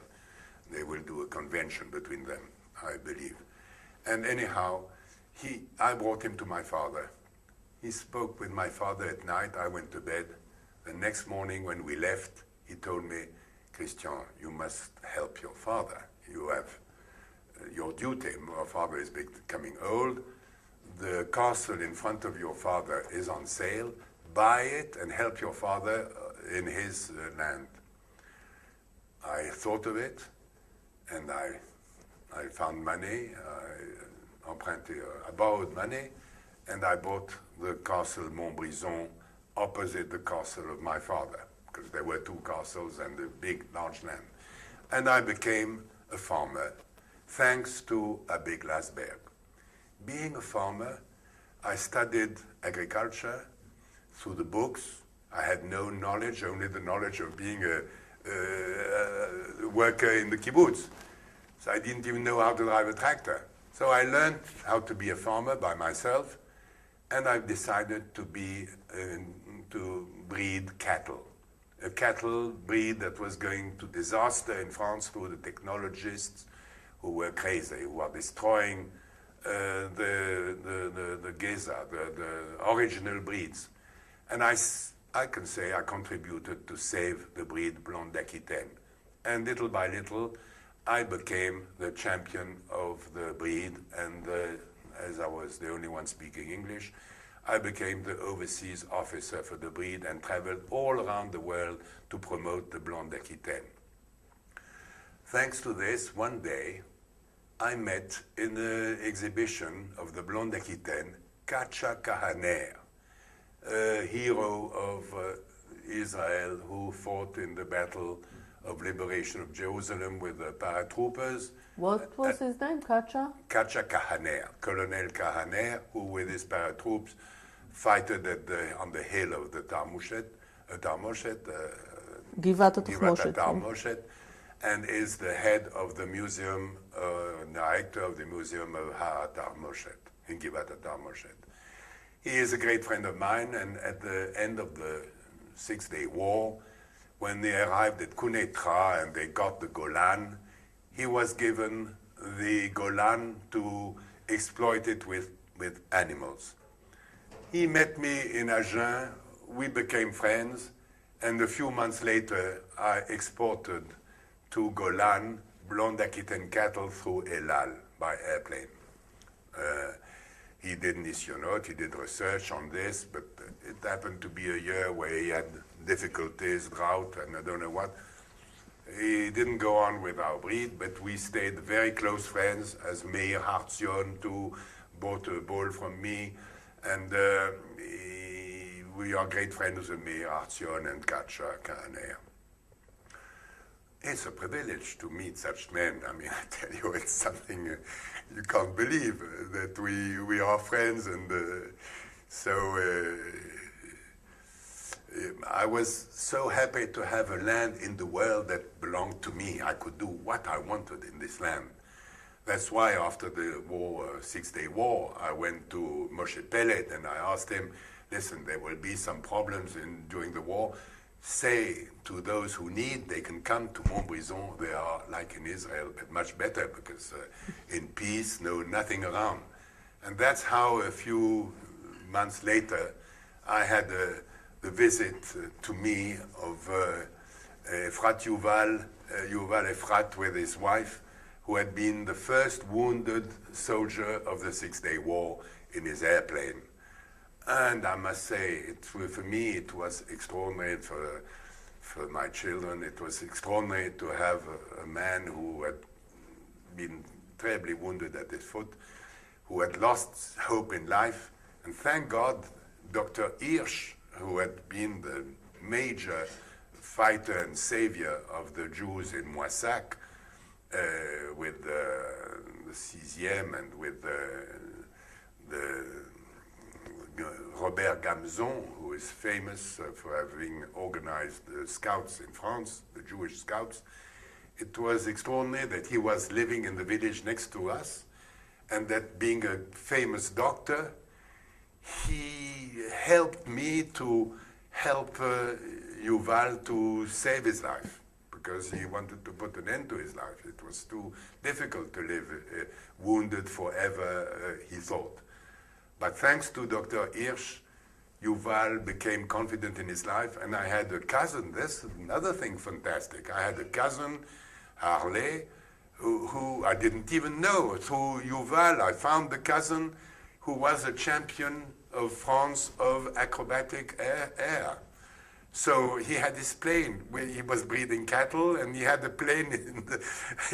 We took off in the middle of the cows, and he invited Yuval and me to fly his stamp, his little plane.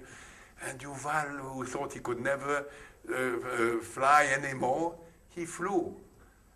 And then he was, now today, he's a great colonel in the army, in the helicopters, and he is a hero in a lot of stories that I won't say, that you know, in Israel you're not allowed to speak about heroes, so I won't speak, but there are so many.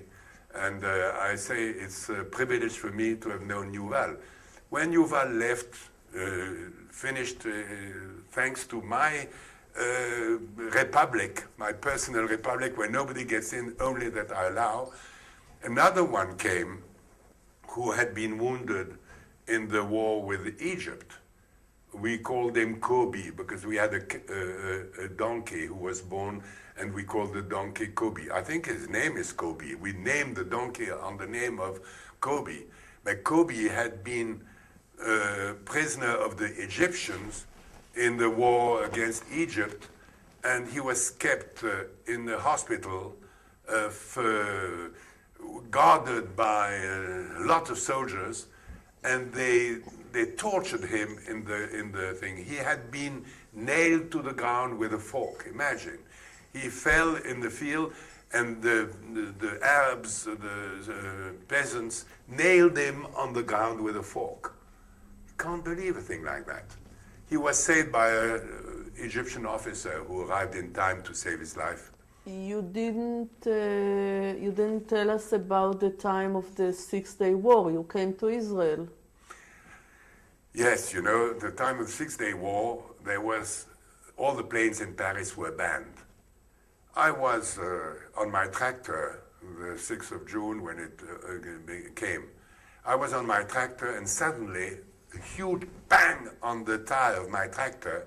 It was the first time and the only time in my life of a tractor man that I burst a tire. And when the tire burst, as soon as it did pong, I heard my sister shrieking to me, running from the house. I was just in the field close to the house, the chateau. She said, "The war is declared with Israel." Imagine. It bursts, and I learn there's the war with Israel and the Arabs. I run to the house, and I call all my friends, and I say, I'm not going to stay here. There's war in Israel. I must run full speed. Come quick, all of you. So I had 4 friends who came full speed before midday, and I gave to each one work so that I can leave. It's in June, it's the time of the hay, it's the time of all that. At that time you were already married.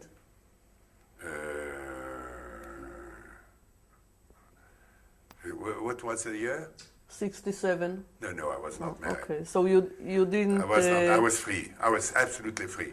You didn't have responsibility. No, I have the responsibility of my farm only, and the workers and the cattle. So they all accepted to look after. Some of them came 40 kilometers, 50 kilometers to look after my farm. I could trust them 100%. They looked after my cows. They looked after everything. I could leave. The same day, I took a plane. I went back to Paris, and I went to the Israel embassy to see Walter Etan, who was your shagrir, your ambassador. And he gave me this paper that I have, saying that you must help Montbrison to join his kibbutz, Yotvata or anywhere. So I got the letter from Etan, and I ran to the airport, to Orly. In those days it was Orly. In the airport they were lying, the Jews, Israeli, waiting for the right of the first plane to go to Israel.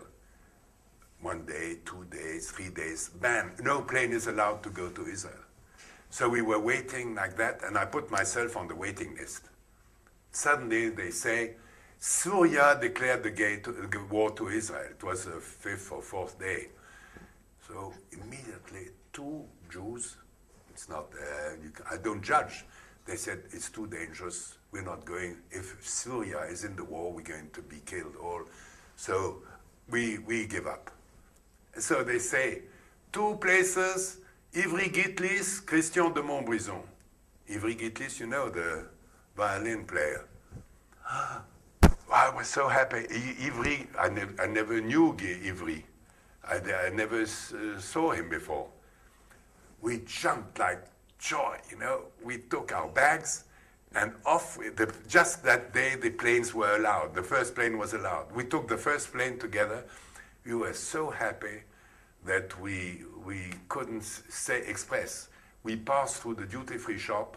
There we said, let's buy some Marlboro for the troops, for the soldiers.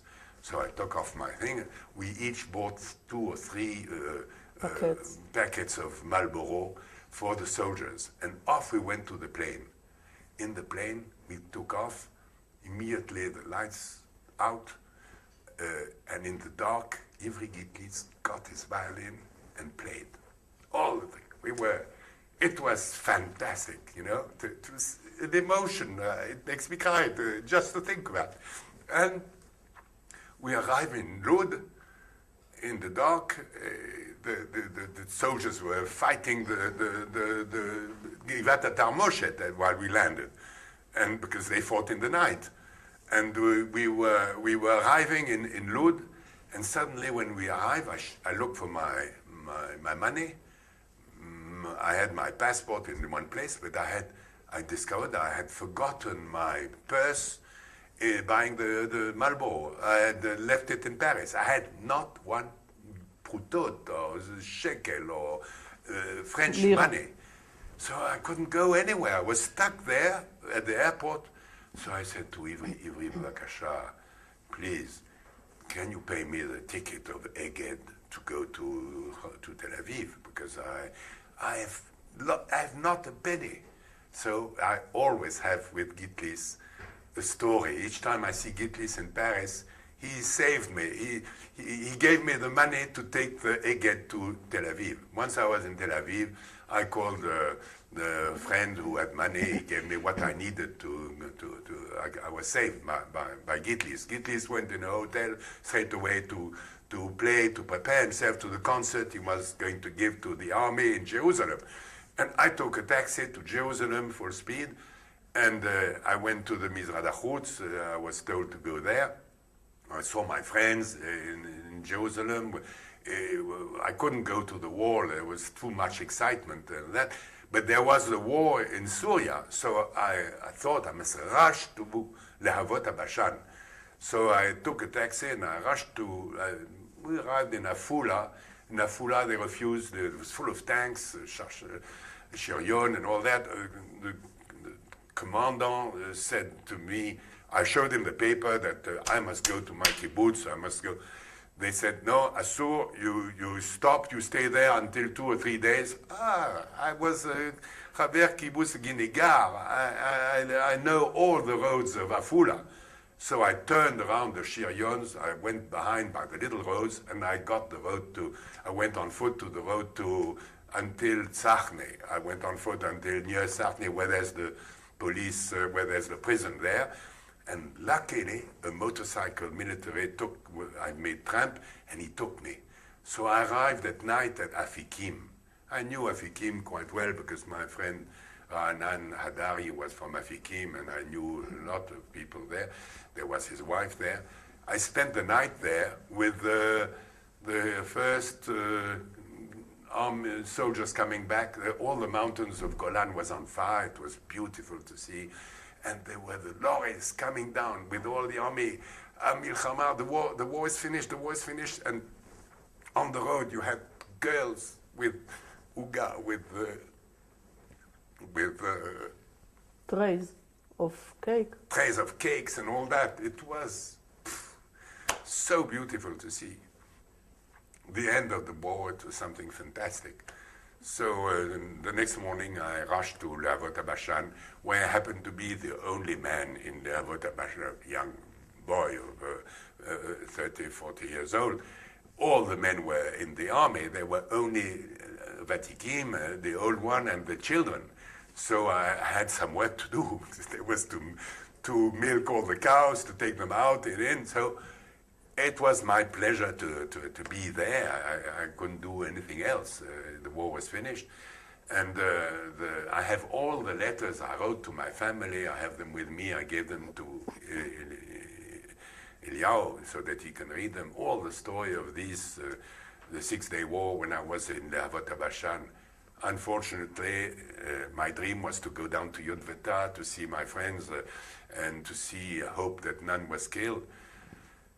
And unfortunately, I got a mivrak, I got a telegram saying your farm has been put on fire. Of course, when you always have anti-Semite people who, knowing I was in Israel, I'm sure they put on purpose on fire one of my farms. So I had to go back. I couldn't leave my mother alone facing the insurance and all that. So I couldn't go and see my friends.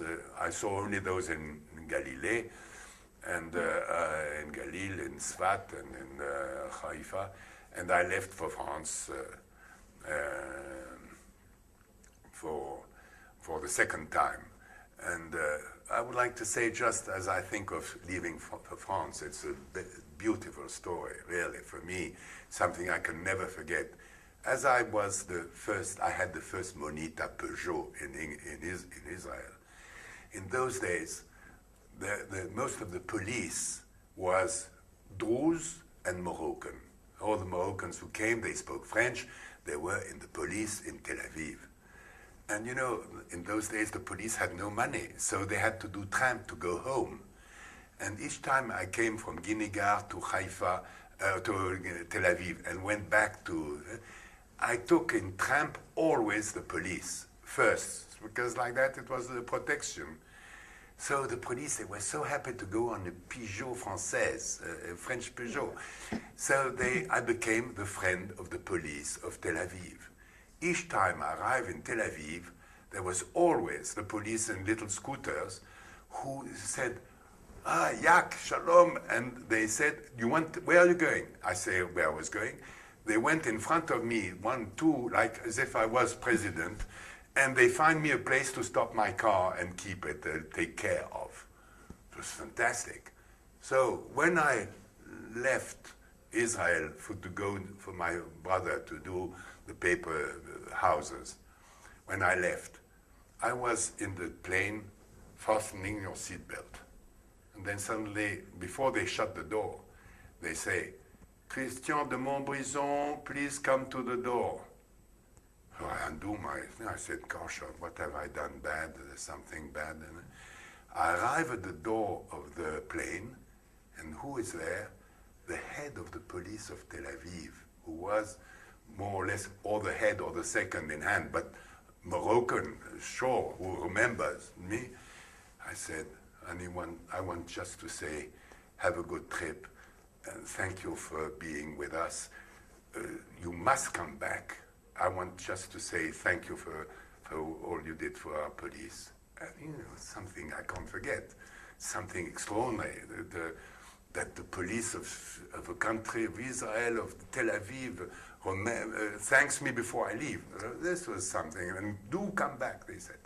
And this is, I want to add this, because I was a lucky man to have a Peugeot and to be thanked by the police of Tel Aviv. It's something. So after the Six-Day War, you went back to France?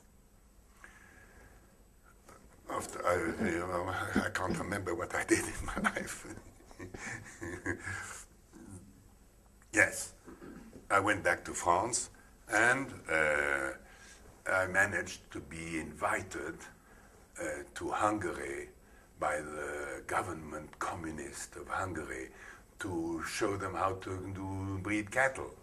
And it's extraordinary. It's the only country that paid me in the hotel for the time to teach the Hungarians how to breed cattle.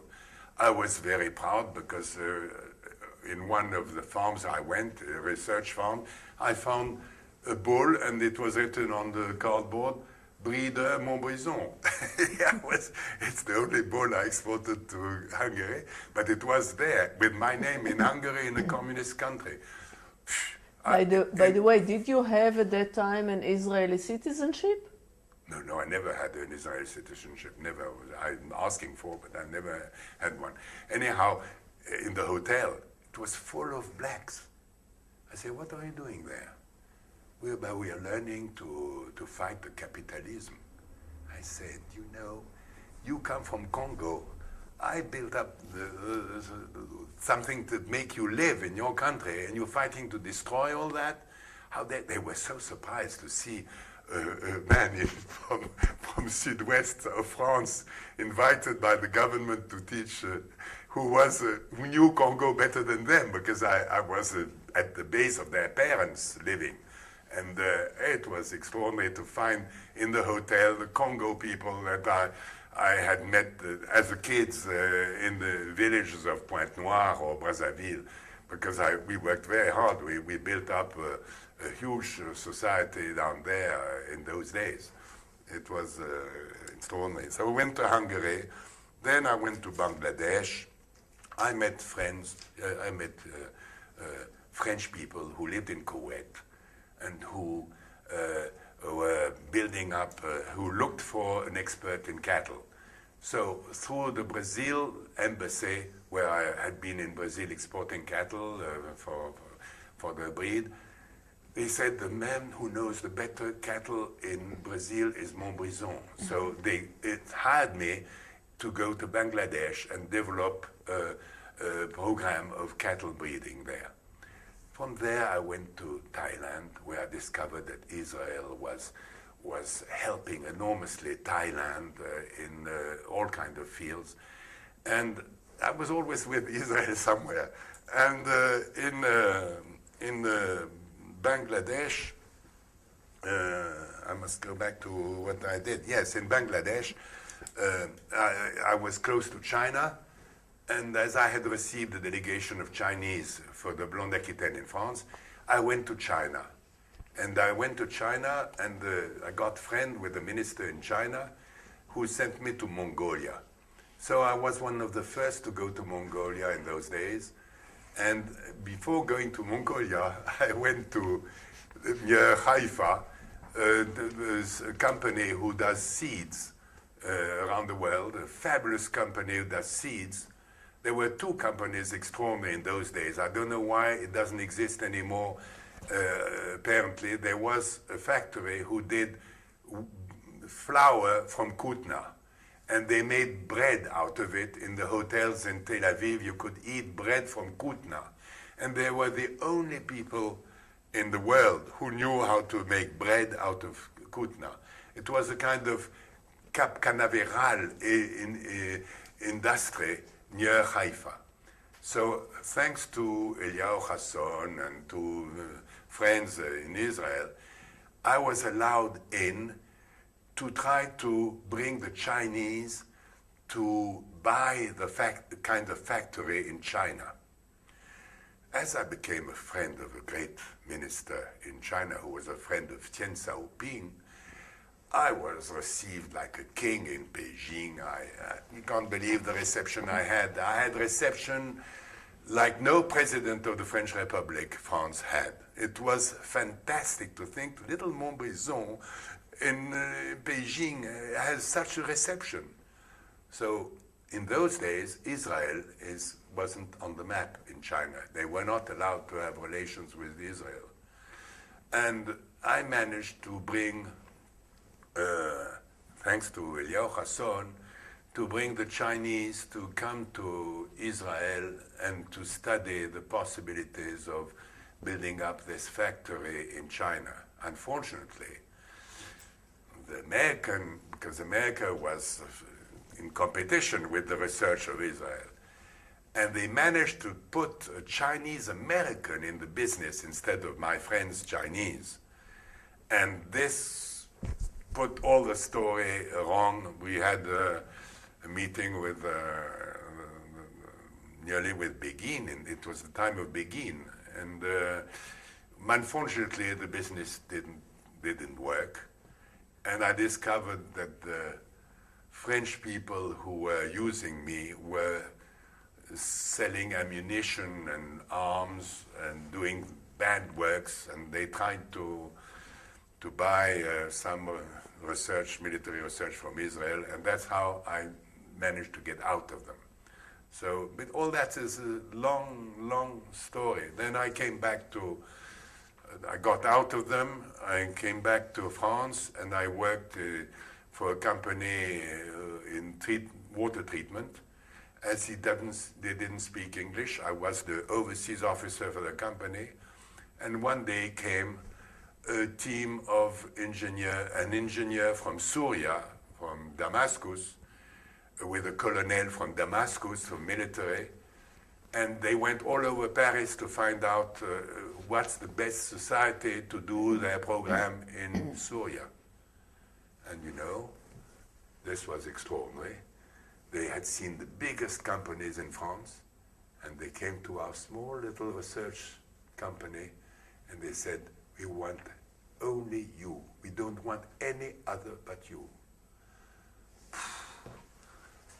So I said to my associate, you go alone and tell them.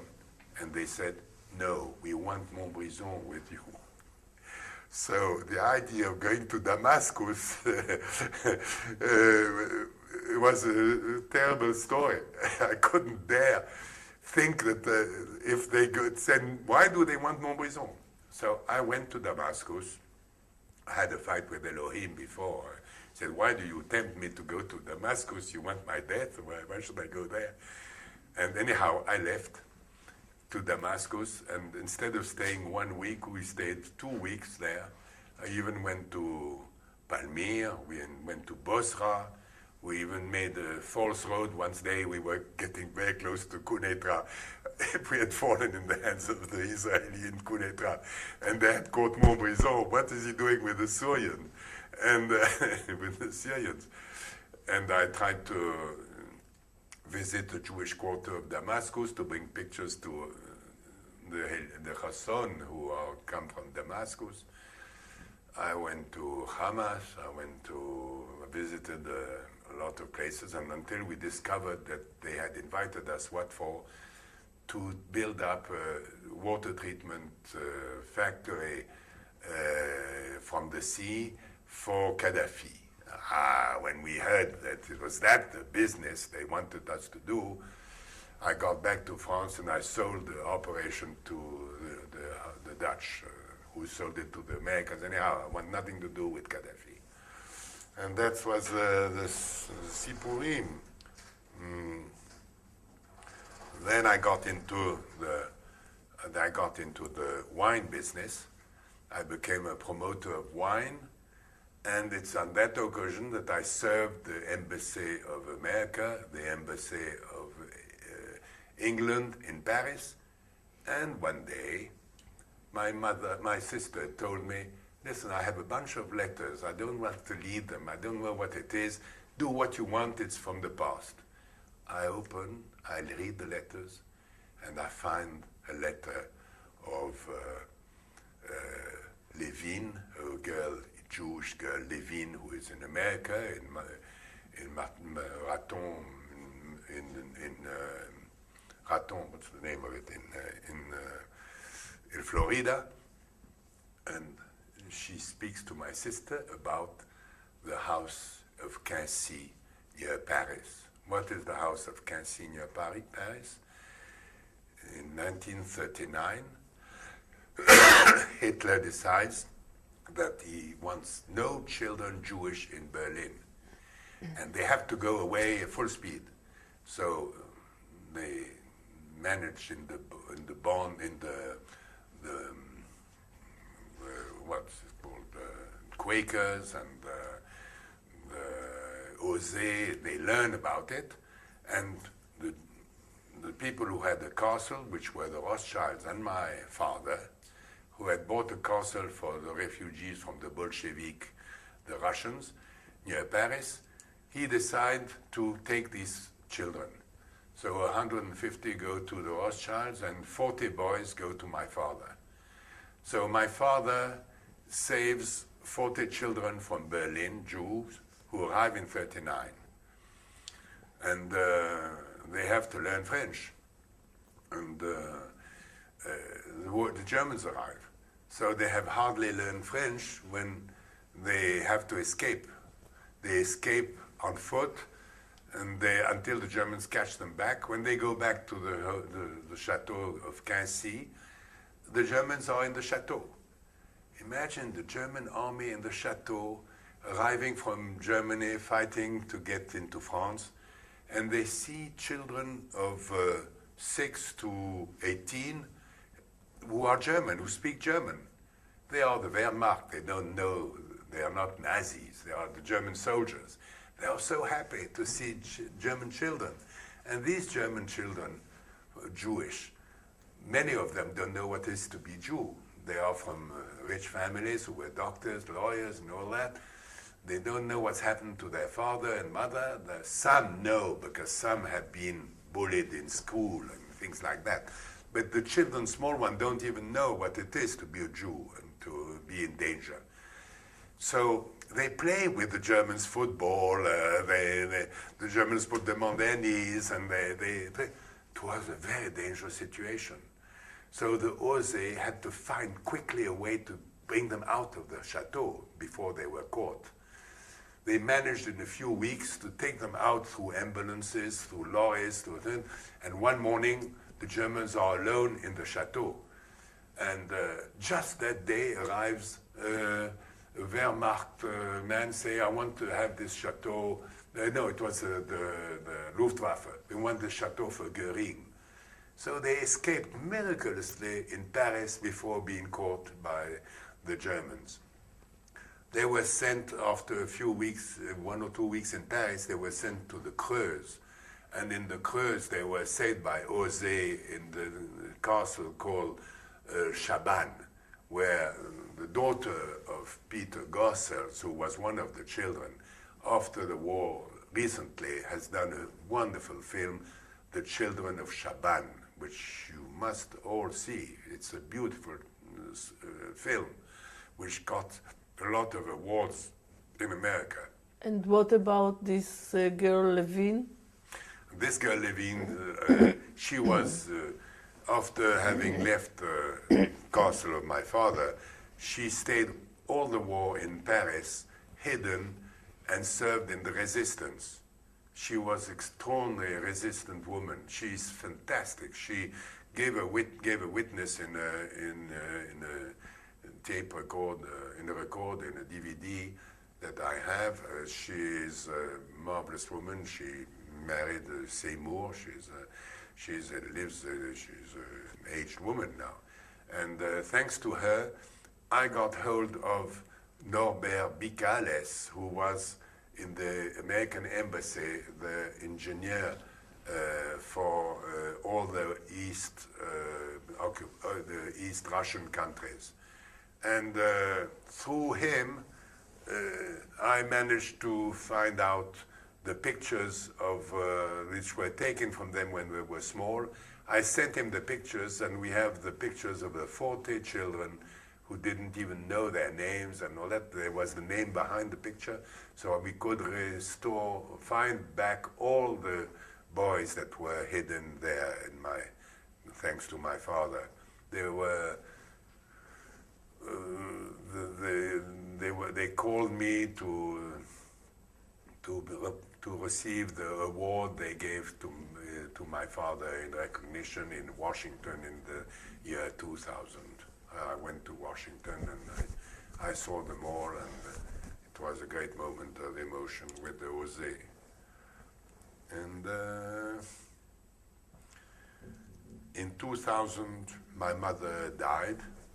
She had to, at 97 years old, and she had written the book of the story of her life.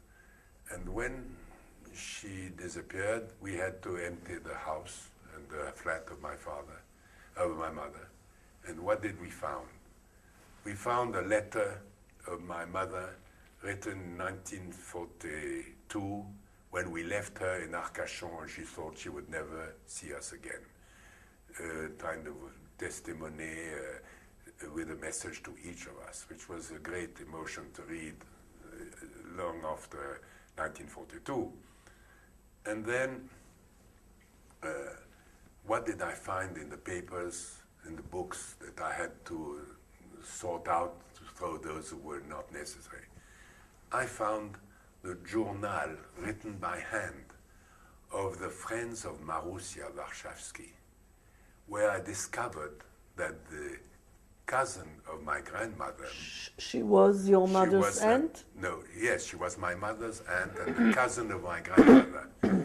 She was the daughter of Leon Warszawski, who married,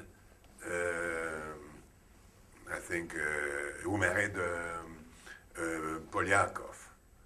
So she was the daughter of a Polyakov and a mother Polyakov and father Leon Warszawski. She had a brother who died during the war, but she, in 1910, opened the Tipat Khalaf Rishon, the first help to the children and the mothers in St. Petersburg, for which she received a medal. She transformed all her house in a hospital for the poor women, Jews in St. Petersburg. And as they were very rich. They lived in the palace of the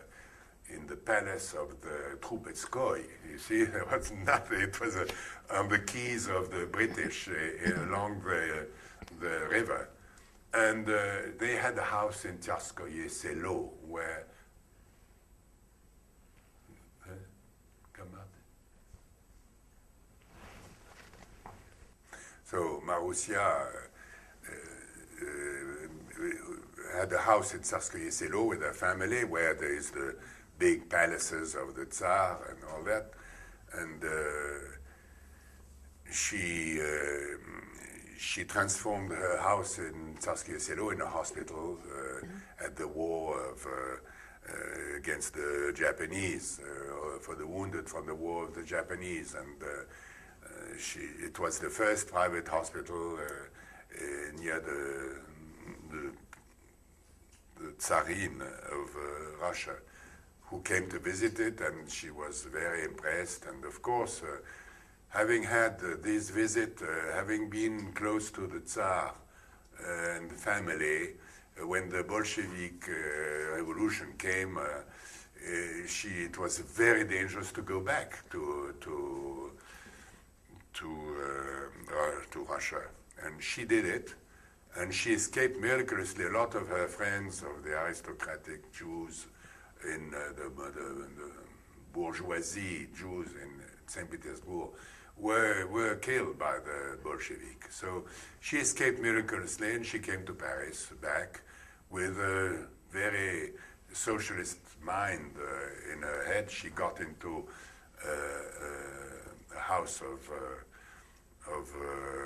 la mode, of dresses and all that, and she became the head of the workers' institute in this, and she became so dangerous to the propriétaire, to the owners, that she had to leave. So she was taken by the ministry, the Home Ministry of France, and she wrote all the laws for the refugees which were used, and she was at the base of the institute, social institute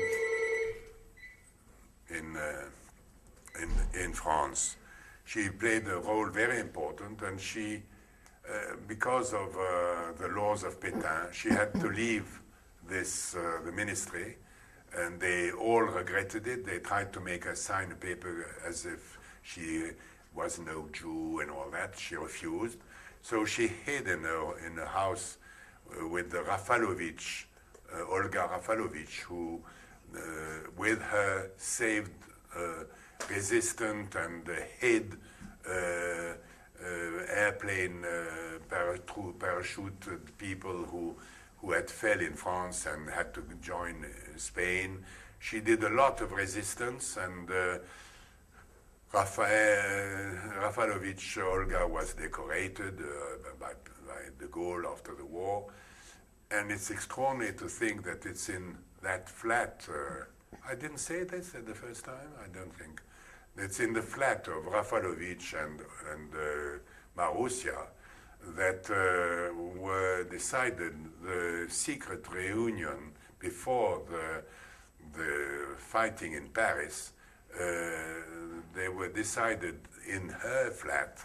Two Jewish women from Russia were safer place, considered the safest place in Paris, to secret reunions of meetings of the resistance, of Chaban-Delmas, of the communist Rol-Tanguy, and of the American Intelligence Service and the English Intelligence Service.